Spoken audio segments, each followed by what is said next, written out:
વિદ્યાર્થી મિત્રો, આપણી સ્કૂલ ધી જેમ દેસાઈ હાઈસ્કૂલ ઠાસરા,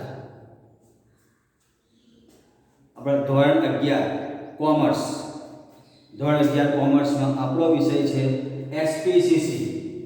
આ એસપીસીસીમાં એસપી વિભાગમાં પ્રકરણ 4 આવેદનપત્ર, ચોથો ભાગ આવેદનપત્ર. એટલે આપણે આ પ્રશ્ન છે આવેદનપત્રનો અર્થ જણાવી તેના લક્ષણો જણાવો. આવેદનપત્રનો અર્થ અને તેના લક્ષણો જણાવો. તો પહેલા આપણે આવેદનપત્રનો અર્થ સમજીએ. તો આવેદનપત્ર છે શું? અર્થ કે આવેદનપત્ર એ કંપનીનો ખૂબ જ મહત્વનો પાયાનો દસ્તાવેજ છે. આવેદનપત્ર એ કંપનીનો ખૂબ જ મહત્વનો પાયાનો મૂળભૂત દસ્તાવેજ છે કે જેમાં અમુક ચોક્કસ નામની અમુક રાજ્યમાં આવેલી અમુક શેર મૂડી ધરાવતી સભ્યોની નક્કી કરેલી જવાબદારી વાળી નિશ્ચિત ઉદ્દેશ્ય, ચોક્કસ ઉદ્દેશ્ય માટે તેમાં સહી કરનારાઓ દ્વારા આવેદનપત્રમાં સહી કરનારાઓ દ્વારા સ્થપાયેલી કંપનીનું સૂચન કરે છે. ટૂંકમાં કહી શકીએ કે આવેદનપત્ર એટલે કંપનીનું બંધારણ દર્શાવતો પાયાનો દસ્તાવેજ છે. આ જે કંપની જે છે કંપનીનું મૂળભૂત બંધારણ દર્શાવતો પાયાનો દસ્તાવેજ કહી શકાય. અર્થ થયો કંપનીનો. આવેદનપત્રનો અર્થ. કંપનીનું કાર્યક્ષેત્ર કેવું હશે? કાર્યક્ષેત્ર નક્કી થાય છે. આવેદનપત્રનો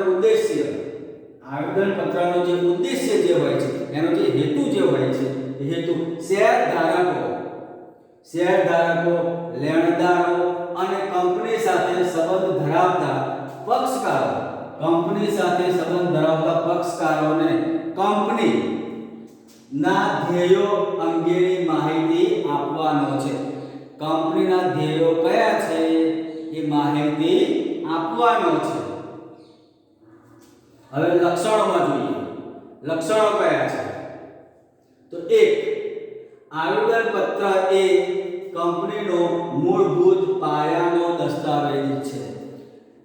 આવેદનપત્ર એ કંપનીનો મૂળભૂત પાયાનો દસ્તાવેજ છે. બીજો મુદ્દો, આવેદનપત્ર કંપનીના ઉદ્દેશ્યો જણાવે છે. આવેદન જે પત્ર જે છે એ કંપનીના ઉદ્દેશ્યો જણાવે છે. 3, તે બાહ્ય પક્ષકારો સાથે, કંપની સિવાયના જે બાહ્ય જે પક્ષકારો જે છે એ પક્ષકારો સાથે સંબંધ નક્કી કરે છે. 4, તે કંપનીનું અસ્તિત્વ વિશે અને તેમની રજિસ્ટર્ડ ઓફિસ વિશે માહિતી આપે છે. કંપનીની રજિસ્ટર્ડ ઓફિસ ક્યાં છે એની માહિતી મળે છે. 5મો મુદ્દો, તેમાં ફેરફાર કરવા ખૂબ જ મુશ્કેલ છે. 5મો મુદ્દામાં શું છે જુઓ કે તેમાં જો કોઈ ફેરફાર કરવા હોય, આવેદનપત્રમાં જો કોઈ ફેરફાર કરવો હોય તો ખૂબ જ કઠિન છે, મુશ્કેલ છે. 6મો મુદ્દો, તે કંપનીનું બંધારણ દર્શાવે છે. આવેદનપત્ર જે છે એ કંપનીનું બંધારણ દર્શાવે છે.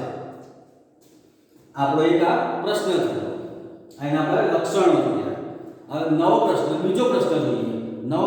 બીજો પ્રશ્ન. આવેદનપત્રની વ્યાખ્યા આપી તેનું મહત્વ જણાવો. આવેદનપત્રની વ્યાખ્યા અને તેનું મહત્વ શું છે? પહેલા અર્થ જોઈએ. આવેદનપત્રનો અર્થમાં જોઈએ લોર્ડ કેન્સરના મત પ્રમાણે આવેદનપત્ર એ કંપનીનું બંધારણ છે જે કાયદા હેઠળ આવેદનપત્ર એ કંપનીનું બંધારણ છે જે કાયદા હેઠળ સ્થપાયેલી કંપનીના અધિકારીઓની મર્યાદા દર્શાવે છે. કંપનીના જે અધિકારીઓ છે એમની મર્યાદા દર્શાવે છે. આવેદનપત્રમાં જે નિયમો આપેલા હોય એ જ પ્રમાણે કંપનીએ કામ કરવાનું હોય છે. બીજી વ્યાખ્યા જોઈએ. નંબર 2, કંપની ધારા 2013 મુજબ, દરેકને ખબર હશે, કંપની ધારા 2013 મુજબ આવેદનપત્ર એટલે કંપની ધારા 2013 અથવા અગાઉના કંપની ધારા મુજબ, આગળના જે કંપની ધારો જે છે 1956 એ મુજબ પણ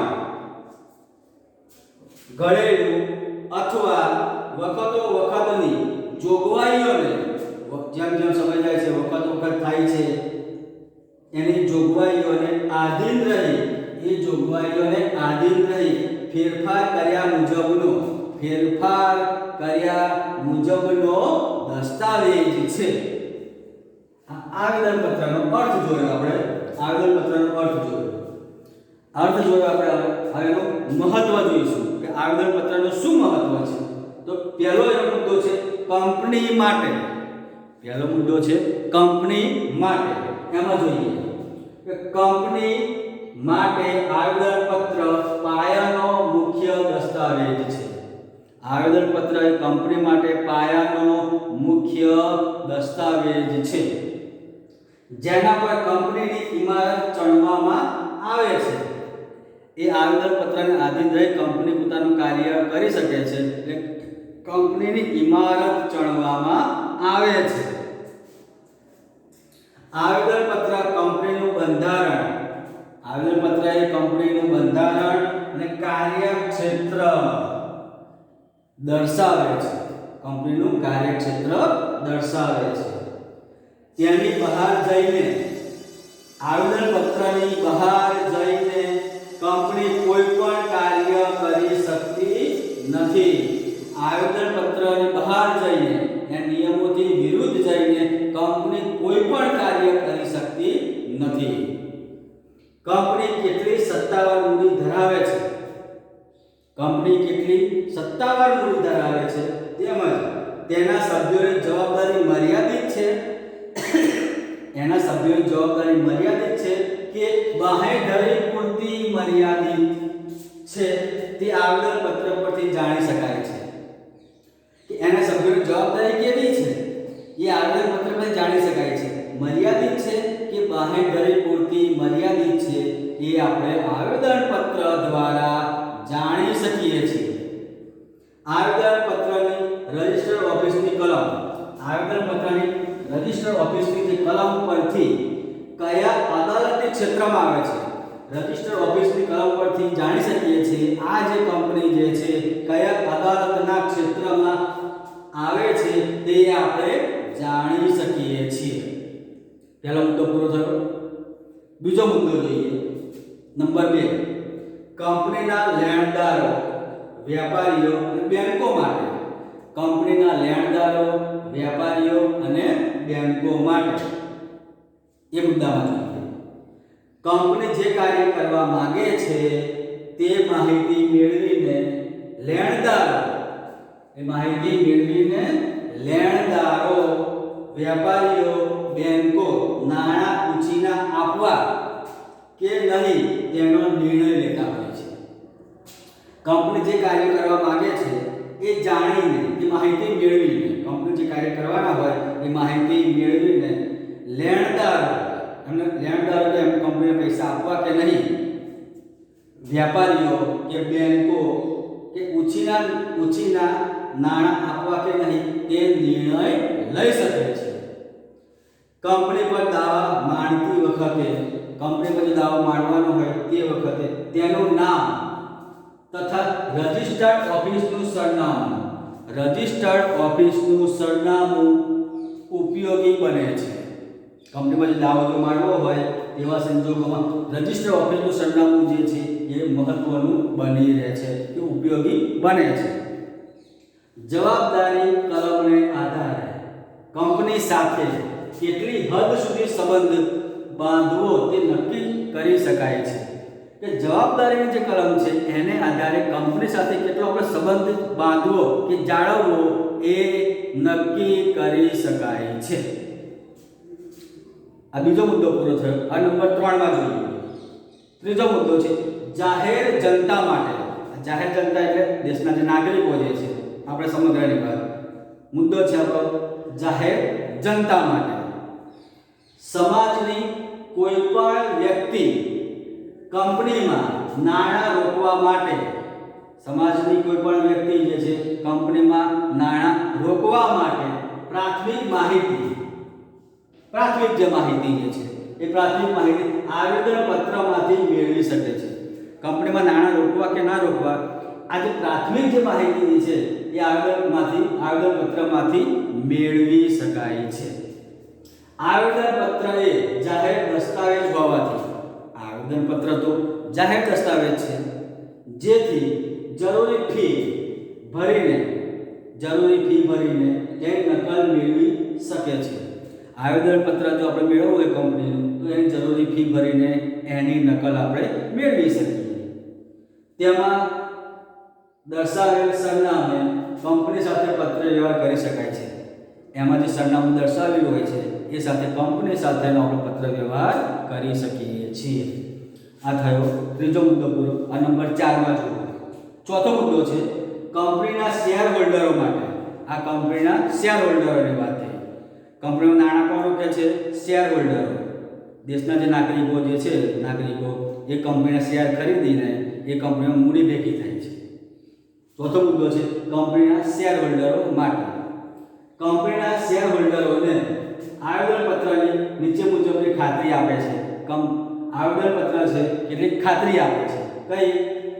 કંપનીમાં રોકેલા નાણાંનો ઉપયોગ આવેદનપત્રમાં જણાવેલ પ્રવૃત્તિઓ માટે થશે.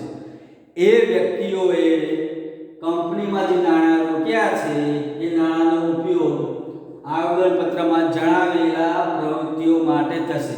આવેદનપત્રમાં જે પ્રવૃત્તિઓ જણાવેલી છે એ મુજબ જ નાણાંનો ઉપયોગ થશે. શેર હોલ્ડરોની જવાબદારી. તેઓએ ખરીદેલા શેરની દાર્શનિક શેર હોલ્ડરની જવાબદારી કેટલી છે કે તેમણે જેટલી રકમના શેર ખરીદેલા હોય તેટલી કિંમત જેટલી જ મર્યાદિત હોય છે. એમણે જેટલી રકમના શેર ખરીદ્યા છે એટલી જવાબદારી એમની એ રકમ પૂરતી જ એમની જવાબદારી મર્યાદિત જવાબદારી હોય છે.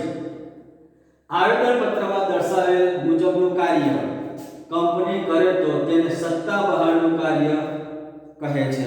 અને આવું જો કાર્ય કરે તો શેર હોલ્ડર તેને અદાલતમાં પડકારી શકે છે.